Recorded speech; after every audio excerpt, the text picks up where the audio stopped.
কেন এলে না অসীমদা? কেন এলে না সেদিন? বলো।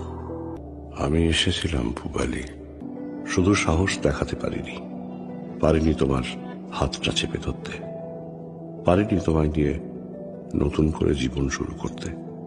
ভয় পেয়েছিলাম, আসলে বড্ড ভীতু আমি।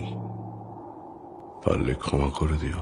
যদি সময় ফিরে যাওয়া শিখে যেতাম, আরো ভালো একটা মানুষ তোমায় দিতাম।